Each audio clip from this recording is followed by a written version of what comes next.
pozdravljeni, gospe in gospodje, dragi prijatelji. Meni je kar malo nerodno govoriti kot tretji za dvema tako prominentnima govorcema, ki sta brala sicer vsak drugačen diskurs. Kolega Grdina strogo zgodovinski, moj prijatelj Granda pa seveda, kot je prej rekel, malo tribunaški, torej, kar se meni zdi zelo dobro, se zgodovine ne učimo samo zaradi zgodovine, ampak predvsem zato, da znamo kaj danes razmisliti in se odločati za naprej. No, jaz sem se z to temo, ki jo pa bom zdaj poskušal na kratko predstaviti, ker smo že dolgo časa poslušali, že enkrat soočil, imel referat v Rimu na simpoziju o Krekovi tradiciji, je tudi bilo objavljeno dvakrat. Zdaj nisem danes niti pogledal tistega, ker sem testiral samega sebe, ali se še kaj spomnim, kar sem pred 25 leti študiral in napisal. No, boste videli, če sem se še kaj spomnil. No, skratka, najprej bom pa začel s tem, s to uganko, s to dilemo, ki jo je kolega Stane Granda tu pred vami iznesel, ki je zanj uganka, zame tudi, ampak jaz majčkeno drugače gledam. Jaz mislim to jugoslovanstvo njegovo. Jaz mislim, da je Krek bil v to jugoslovanstvo se odločil zaradi taktičnega razmisleka, ker smo bili Slovenci tako zelo ob koncu 19. stoletja ogroženi, oba sta tu govorila, da je prevladalo zlasti med narodnimi elitami, političnimi in kulturnimi, in tudi v širokih ljudskih množicah zavest, da če ne bomo nekaj naredili s slovenskim položajem, če ga ne bomo zboljšali, če ne bomo dobili neko avtonomijo, in avtonomijo so si predstavljali v združitvi vseh dežel v avtonomno Slovenijo iz programa 1848, da bomo germanizirani. Šlo je pri Slovencih za veliko narodno zavest, za skrb, za ohranitev naroda in seveda za nadaljnji razvoj. In vedeli so vsi voditelji slovenski, in med njimi Krek, ki je bil eden najbolj pametnih, seveda, da nimamo nobenega zaveznika, da smo sami prešibki, ker ni bilo nobenega drugega inštrumenta pritisniti na odločilne faktorje v monarhiji, na dvor, na politične stranke, na vlado. Kot edino, kar smo imeli inštrument, so bili naši poslanci v Dunajskem parlamentu. Ampak v Dunajskem parlamentu smo mi imeli 4,5% poslancev, kot je bilo tudi deleža slovenskega prebivalstva v Habsburški monarhiji. To se pravi, zelo mečkena moč je to bila. Noben drug dejavnik, noben drug faktor, noben drug odločujoč dejavnik v Habsburški monarhiji se pa ni hotel za Slovenci sploh pečati ali razmišljati, da bi Slovencem dal avtonomno Slovenijo. Zato so pravzaprav se Slovenci po letu 1898 odločili povezati z edino silo sploh, ki je obstajala, ki je bila kolikor toliko pripravljena se Slovenci povezati, to so bili hrvaški pravaši. Katoliška sicer stranka, ampak v bistvu liberalna, ampak Hrvati so vsi katoličani bili takrat. No in seveda na tem področju, oziroma pri tem koraku Krekovem za povezavo z pravaši, je bila pa ena velika pravzaprav past. Hrvatje, zlasti pravaši, so bili velikohrvati. Hrvaški pravaši so imeli namen Slovence posvojiti, pohrvatiti. Oni so večkrat rekli, Slovenci so planinski Hrvatje. In vsi naši politiki so to dobro vedeli. Ampak oni so mislili, dober je, če se bomo lahko s hrvaško pomočjo, s pomočjo višjega statusa narodnega v Habsburški monarhiji.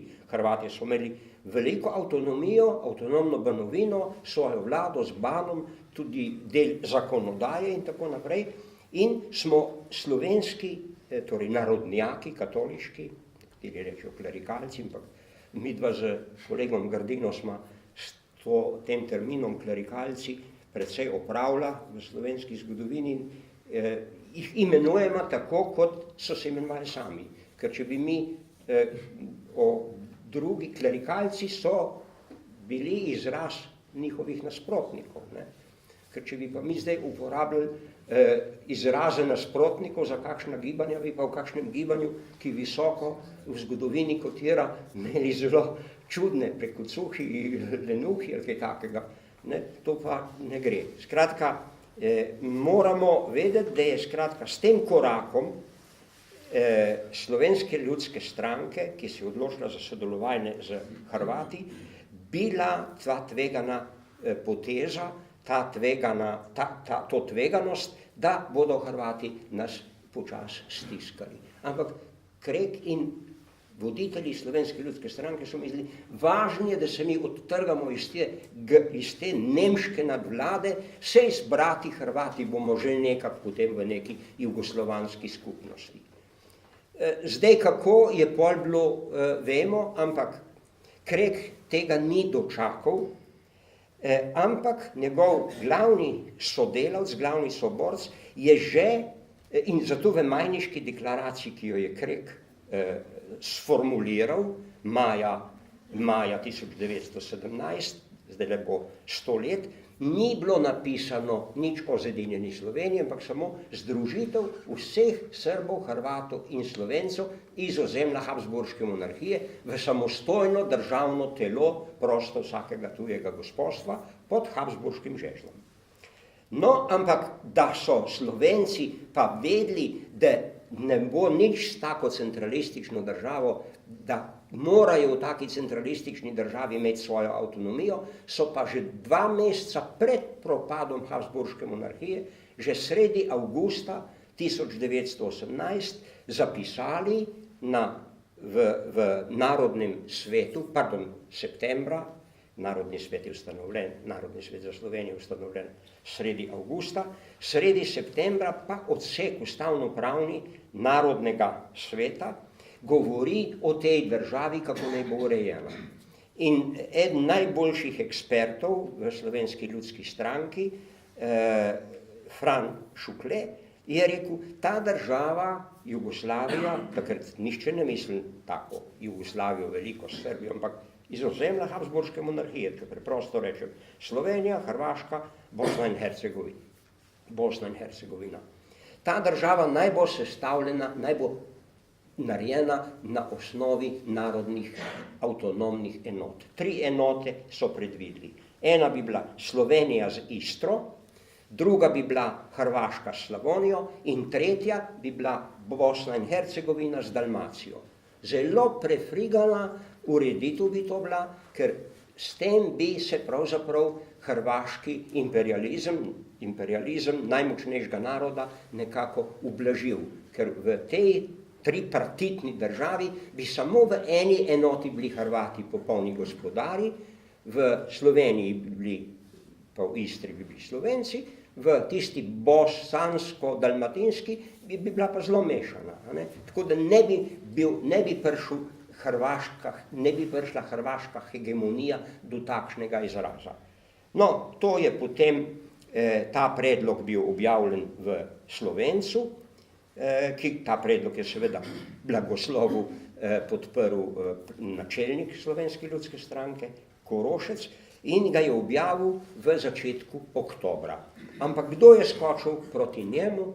Proti takemu predlogu so nasprotovali slovenski liberalci. To pa ne, mi pa ne maramo imeti avtonomne Slovenije, ker potem bojo avtonomni Sloveniji klerikalci vladali, ker so toliko močnejši, mi želimo imeti centralizirano državo. Zanimivo je, da Hrvati, ki so zelo gradili na hrvaškem državnem pravu, enotnost vseh hrvaških dežel, niso nič replicirali na to. Me zanima, ne, če bomo kdaj ugotovili, zakaj niso polemizirali Hrvati s tistim konceptom. Ampak vedeti pa je treba, da Slovenska ljudska stranka ni bila čisto neumna in da Krek je bil zelo pameten, tako da jaz mislim, Stane, da je Krek to šel le samo iz taktičnih razlogov, ne iz nekega navdušenja nad Hrvati. V sili hudič muhe žre. Ni bilo nobene druge variante. Skozi to hrvaško varianto se je želel nekako izviti iz tega nemškega obroča. No, kako je bilo staro Jugoslavijo, potem veste, da je bila centralizirana država in pravzaprav edina sila v slovenskem narodu med obema vojnama, ki se je upirala centralistični obliki, pa tako imenovani teoriji o enem narodu, o jugoslovanskem narodu, je bila Slovenska ljudska stranka. Od leta 20 naprej je zastopala avtonomistično pozicijo in njen pravzaprav najvišji domet in najbolj jasna zahteva, da želi slovenski narod dobiti v Jugoslaviji avtonomijo, je deklaracija, slovenska deklaracija se imenovala Slovenske ljudske stranke iz decembra 1932. To je najboljši slovenski politični program vse do druge svetovne vojne. Nekateri naši kolegi, ki malo drugače so orientirani, kot mi trije, se z te deklaracije delajo norce, tudi v najnovejših knjigah. No, mi trije mislimo, da je ta deklaracija bila kar ta prava za svoj čas in se je pravzaprav potem med vojno na koncu realizirala, seveda so jo realizirali druge sile, ne tiste, ki so jo inaugurirali. Toliko o tem. No, zdaj pa Krekova tradicija v slovenskem javnem življenju. Krek je bil tako velik in je toliko stvari počel in je toliko družbenih slojev nagovarjal, zelo natančno ste slišali kolego Grando, kako je organiziral kmeta, kako je organiziral delavstvo, kako je pravzaprav imel en program za kmečko ljudstvo, program za delavstvo. To, veste, ne čudi, da je on zelo, to se čisto strinjam z kolegom Grando, da se je on zelo nekako usmeril, pa zelo gledal na delavstvo. Skratka, on je bil zelo dalekoviden, on je vedel s kapitalizmom, ne bojo nastali samo bogati, samo industrialci, v kapitalizmu bo nastal tudi velik delavski razred. In za slovenski narod bo delavski razred pomemben, ker mi nimamo velikanskih zemljišč za razvoj modernega kmetijstva. To se pravi, da bo velik del slovenskega naroda delavski in zanje treba poskrbeti. Se tu je pravzaprav tudi srž enciklike, papeške enciklike Rerum Novarum iz leta 1891. Krek je zvest, bi rekel, zvest propagandist te prve moderne socialne enciklike katoliške cerkve. No, zdaj bi tako rekel, glede tega njegovega nauka. Krščansko-socialno gibanje, ki se opira na delavstvo in na kmetstvo, je edini politični nauk, edina politična doktrina, ki smo jo Slovenci vzeli iz Evrope, ki se je tukaj prijela. Nobena druga se ni tako, niti liberalizem, niti socialna demokracija, niti komunizem. Mi smo pol imeli nek čuden poskus nekega socializma, ki se pa tudi, smo se bili zelo ponosni na njega, ampak ni zafunkcioniral in se je sesul. To je bil socialistično samoupravljanje. Krekove korenine, Krekova tradicija v organizaciji socialni organizaciji slovenskega naroda je zelo globoka. No, in ker je tako velika bila, ni čudno, da so si jo potem po njegovi smrti v stari Jugoslaviji nekako lastili kar različni. Jaz bom samo dva politična agensa omenil. Eno je oficialna Slovenska ljudska stranka in tudi zelo povezana katoliška cerkev, to se pravi glavna sila katoliškega gibanja ali pa glavna sila slovenskega katoliškega občestva, ki so rekli, mi izhajamo iz Kreka. In so tudi ostali zvesti, ampak oni so se predvsem opirali in predvsem ščitili slovenskega kmeta z zadružništvom, in mu pravzaprav ohranjali in zagotavljali socialno eksistenco in tudi seveda veliko politično moč skozi volitve. O tem je Granda govoril zelo kompetentno, o tem jaz ne bi tu dalje govoril. In zaradi tega, zaradi močnega zadružništva, posojilnice, hranilnice, Granda je tukaj najbolj kompetenten med slovenskimi zgodovinarji, to pozna, res ste videli zelo živeto, to je dalo Slovenski ljudski stranki tako moč, da je pravzaprav na volitvah vseh demokratičnih v stari Jugoslaviji dobivala 3/4 poslancev.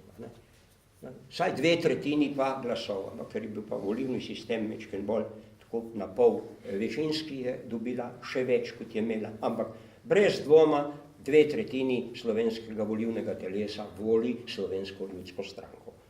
No, zdaj pa ta ljudska stranka s takim programom pride do leta 1941. Zgodi se pa tik pred to katastrofo, ker okupacija je za Slovence katastrofa, smo razbiti že tako prej bili, pa smo razbiti pa še bolj, in na štajerski strani začnejo Nemci od prvega trenutka dalje z germanizacijo prav sistematično izsiljevati, takoj vse župane naženejo, šole zaprejo in v jeseni 41 se začnejo vse šole na Štajerskem v nemščini, to se pravi izrazito nacionalističen, celo agresivno nacionalističen projekt. No, da se pa zdaj, in pravim, tragedija je pa za slovenski narod in za to stranko, ki je tako močna, ki je tako profilirana, ki je pravzaprav v vseh kapilarah družbe, je pa to, da je izgubila decembra 40, da je izgubila svojega voditelja.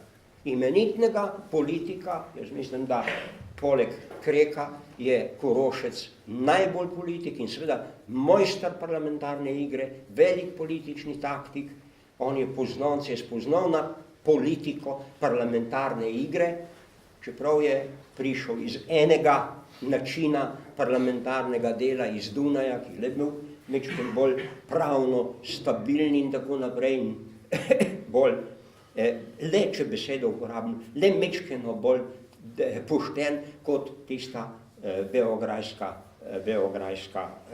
kuhna, ki je pravzaprav, takrat so rekli čaršija, to se pravi, kjer se vse skupaj pod mizo dogaja. No, Slovenska ljudska stranka, tak močen organizem, nima pravega vodstva in praktično ostane pasivna za en trenutek. Ampak veste, veliko ljudi slovenskih je bilo leta 1941 šokirano.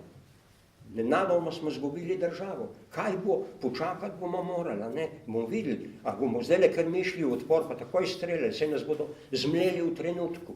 In zelo pametni Slovenci, veste, ki niso bili navdušeni člani Slovenske ljudske stranke, ampak so bili imenitni slovenski misleci, so rekli, prezgoden odpor ni dober.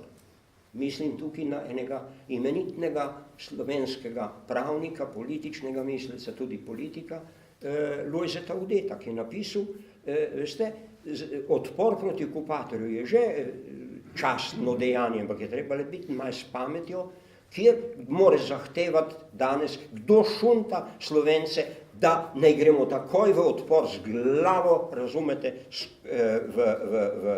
z glavo v zid, Za mali narod je to lahko katastrofa, ker ga okupator lahko uniči. Bomo počakali, ne moramo biti mi prvoborci leta 1941 v Evropi zoper ta monstrum, ki se mu je rekli nacionalna, torej Tretji rajh. No, skratka, tu je Slovenska ljudska stranka seveda v tem taktičnem razmisleku pravzaprav sebe zmanipulirala v eno pozicijo čakanja in tukaj so pa pravzaprav v tem brezvladju prehiteli komunisti, ki pa so šli namirno v odpor, ne pred, boste vedeli, bom pol še par besed rekel o osvobodilni fronti, ampak potem v jesen 41.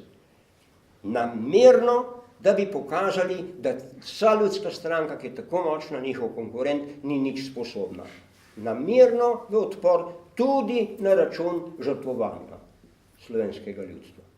No, zdaj bi pa povedal tisto, kar, s tem sem mečken jaz zašel okoli, ampak povedal bi, kdo se je na Krekovo tradicijo poleg Slovenske ljudske stranke še skliceval?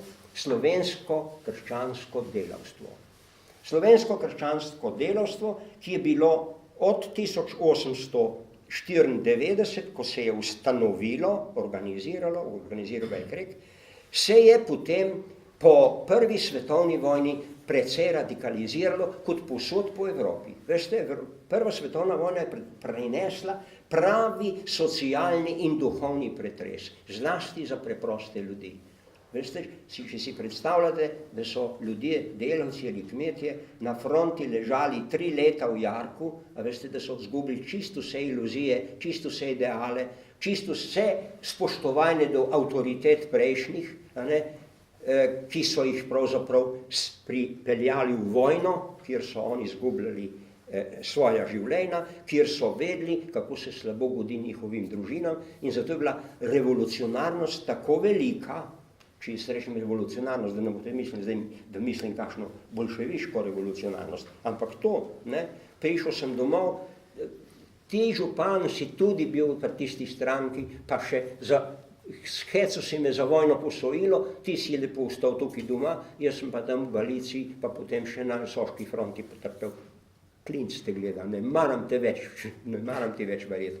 No, in iz tega, veste, iz tega odpora do etablirane politike, do etablirane socialnih struktur, se krščansko delavstvo radikalizira. Gre precej na levo. In to, veste, imenitni ljudje, med njimi tudi taki, ki niso bili za pravi socializem. Bom imenoval enega, ki je zdaj ravno knjiga išla, smo imeli pred 2 letoma njegov velik simpozij, to je bil dr. Andrej Gosar, sodelavc, prijatelj, Krekov, on je rekel, ja, delavc ima tudi pravico dobiti nekaj, da lahko dostojno živi, ima pravico dobiti, participirati pri profitu podjetja. No in to je šlo pol to delavstvo toliko na levo, ker stranka se je pa le nekako opirala predvsem na večinsko prebivalstvo slovensko, na večinski del slovenskega katoliškega občestva, na kmete. In tako je prihajalo potem od konca 20. let med tem delavstvom, ki je bilo organizirano v sindikatu, znotraj stranke je imelo pa neko svojo, bi rekel, avtonomno stanovsko organizacijo, tako kot kmeti. Kmetje so imeli kmečko zvezo, delavci so imeli delavsko zvezo in potem je bila še tretji steber, je bila tako imenovana obrtniška zveza.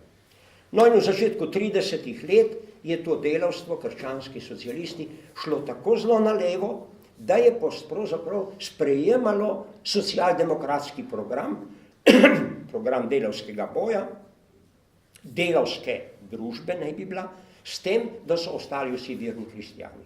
Ampak leta 32 je prišlo potem do razcepa med stranko in med to delavsko organizacijo in takrat je najbolj pameten, eden pametnih ljudi, ne moram reči najbolj pameten, danes govorimo o najbolj pametnem Kreku, no, ampak katoliški škof, ki je imel avtoriteto, škof Jeglič, leta 30, ki je videl, da se ta razcep poglablja, napisal okrožnico v pastirskem pismu, katoliškim duhovnikom, potem starešinam Slovenske ljudske stranke, lepo vas prosim, imejte razumevanje za krščanske delavce, oni so bili tako kristjani kot mi, imajo neko drugačno socialno socialne zahteve, neko drugačno perspektivo, bodite jim naklonjeni, pojdite jim nasproti, kajti če ne boste to naredili, če boste poskušali razbiti